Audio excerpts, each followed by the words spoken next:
Hello, and welcome to this video on welding metallurgy of stainless steels. To begin with, let me start by sharing the screen so you can follow along with the PowerPoint presentation. My name is Girish Kelkar, and I am a welding consultant operating as WJM Technologies. And additional information about my welding and consulting business is on the web at welding-consultant.com. In today's video, we're going to review the subject of stainless steel metallurgy as it pertains to welding. There are other videos in this metallurgy playlist which you might find useful, including introduction to physical metallurgy, mechanical metallurgy, phase diagrams, and hardness and hardenability of carbon and low alloy steels. Please keep in mind that this video, this metallurgy playlist, as well as the entire YouTube channel has been set up for engineering personnel who might be dealing with welding on a daily basis, but who may not have any direct training or education in the field of metallurgy and welding. So here today, we are going to review stainless steel. So what exactly is stainless steel? Stainless steels are steels with at least 11% chromium. The presence of chromium provides a protective layer, oxide layer on the surface, which is a passive film, and it prevents further oxidation. Original name for stainless steel was given as rustless steel by an engineer. But then some marketing people got involved and they changed the name to a bit more attractive, stainless steel. Keep in mind that stainless steels are not perfectly stainless in the sense they are not fully corrosion proof, but they are corrosion resistant. However, under certain circumstances, they do and can corrode. To qualify as a stainless steel, it should have a minimum 50% iron. So minimum 50% iron and a minimum 11% chromium, and that composition can be called as stainless steel. There are many different grades of stainless steel, such as martensitic, ferritic, austenitic, precipitation-hardening, and duplex. Stainless steels, as far as process is concerned, are one of the easiest materials to weld because they have very poor conductors of heat and have electrical resistance. The combination of the two makes it very easy for these materials to be welded very locally and quickly with a very low amount of energy required to make that weld. Stainless steels can be visualized on a diagram called the constitution diagram. This diagram shown on the screen is not a phase diagram. This is a constitution diagram. So it shows a composition of nickel equivalent on the vertical axis. So all the elements which effectively produce an equivalent effect as nickel in the metallurgy are in this equation, such as nickel, carbon, and manganese. On the horizontal axis, we have chromium equivalent. So all elements which produce effect which is similar to chromium are in this equation. So we have chromium, molybdenum, silicon, and niobium. This diagram is from the welding handbook and is a very well-known constitution diagram. There are different regions in this diagram, which classified as pure martensite over here, pure austenite, and pure ferrite. However, this diagram is a little bit busy, so I have overlaid it with different color-coded segments for easier understanding on this slide. Here I've shown different regions. In green is austenite. So single phase regions I've shown in green. So over here, it's pure austenite. Over here is pure martensite. And over here is pure ferrite. The yellow colored regions are mixtures. So composition over here would be a mixture of austenite and ferrite. Over here would be martensite and austenite. And over here would be martensite and ferrite. This blue region in the middle is actually a mixture of three phases. So austenite, ferrite, and martensite. This might come as a surprise to you that many stainless steels that we use are usually actually two phases and in some cases have three phases. And we'll look at which of those are the common ones on the next slide. Here I've shown the same constitution diagram, but I have added another line over here, which is at about 11% of chromium. I think it's probably at 11.5. And so that to the right defines what is stainless steels. So before that, these can be classified as high alloy or low alloy steels. But once you get to more than 11% chromium, you get what is called stainless steels. Within that, I have shown in this within that, I have shown a region which is marked by this dashed line. And you will find that majority of the stainless steels are in this region.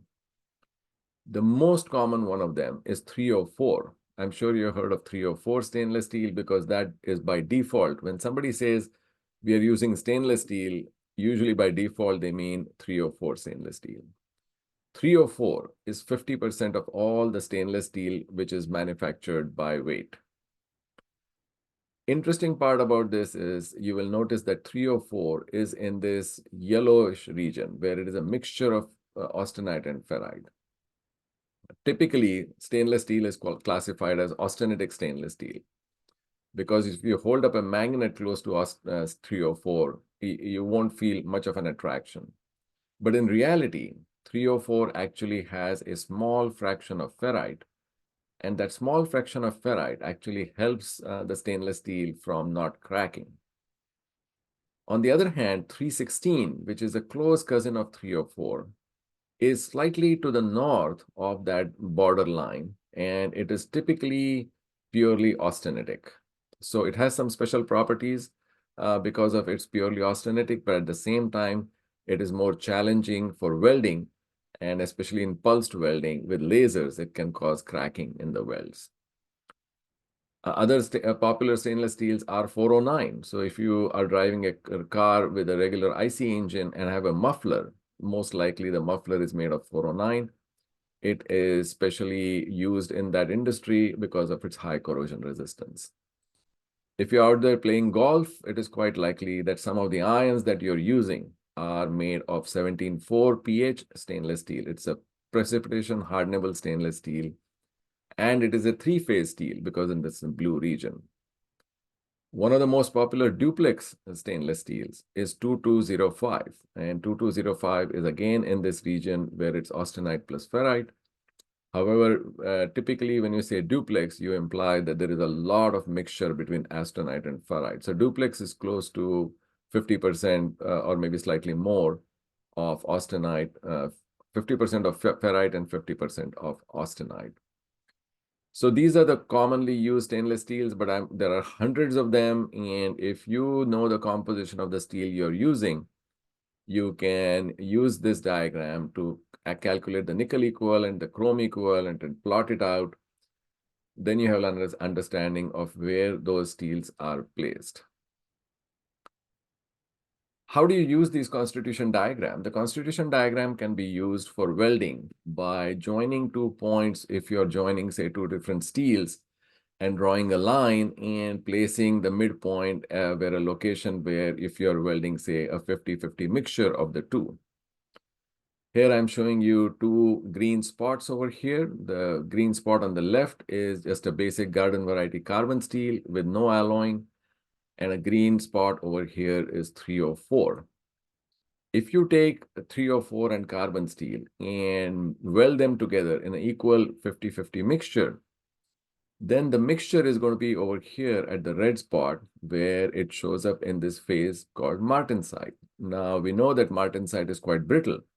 So if you make this weld and you run a hardness scan across that weld, you would expect the weld to be quite brittle.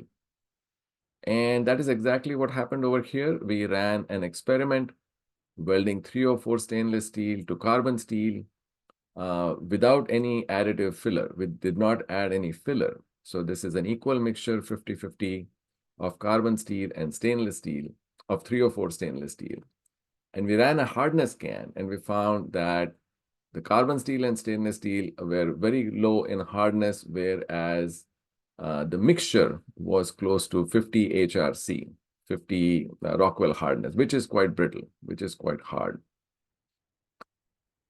You can also keep in mind that welding heat can cause annealing in the heat affected zone, which can actually reduce the hardness in the base metal sometimes. So not only you should be worried about the hardness in the fusion zone, you should also carefully review the hardness in the heat affected zone. Now, we don't want a weld which is so brittle. So some of the options are, of course, to conduct a post-weld heat treatment or use preheating to reduce the amount of martensite. But the third way, and a simpler way in some situations, is to use the right filler alloy.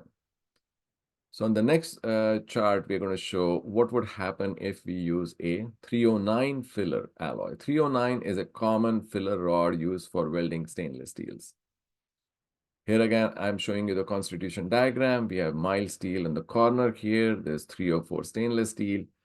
And now we are adding a filler, which is 309, which is further out to the right of stainless steel.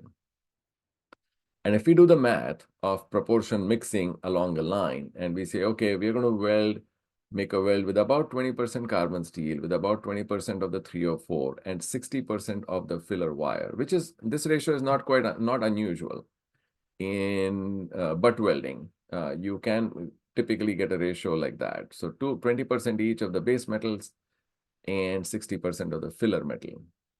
If you do the math and you draw the line and do the ratio analysis, you will find that the mixture of this weld with this filler wire is almost identical to 304.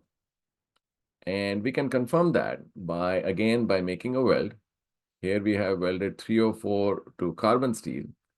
And this is the fusion zone now containing the filler wire. And we find that the hardness throughout is uniform. So, and these are already annealed in annealed condition. So the hardness in the heat affected zone now is about 20 HRC. So now we have made a weld which does not have the high hardness of a weld without filler wire. In summary, stainless steels are alloys that have 50% iron and 11% chromium, and which gives the chromium is what gives it the corrosion resistance. But keep in mind that stainless steels are not corrosion proof, they are just corrosion resistant. And there are many situations where stainless steels can corrode. Stainless steels are very weldable since they are very poor conductors of heat and have high electrical resistance. So stainless steels are one of the easiest for welding in terms of the amount of heat required, both for arc welding and because of their high absorption, they are also very easy for laser welding. Stainless steels are often a two-phase mixture. Now that comes as a surprise to a lot of people. Typically, one would think that the entire steel component would be a single phase. But actually, most stainless steels have two phases, and some even have three phases, such as 17-4 pH. While stainless steels are easy to weld, and that you can use this constitution diagram to predict what the mixture will be, and try to move the mixture more into the austenite and ferrite region, which is, say, close to 304, where it is least likely to have any negative issues. However, there still can be many other issues in stainless steel, such as cracking if you move to austenite, embrittlement if the mixture moves towards martensite, grain growth if the mixture moves towards ferrite, and loss of toughness and sensitization if the amount of ferrite is too high. So there are a lot of issues with stainless steel that you need to appreciate as you use these diagrams and this information to come up with a recipe which will produce a successful weld.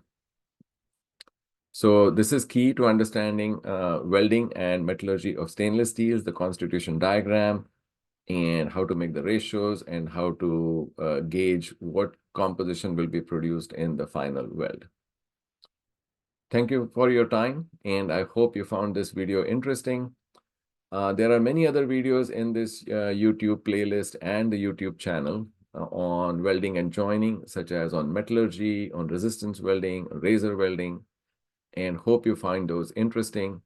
And I want to wish you the very best in your efforts to make a better weld. Thank you so much.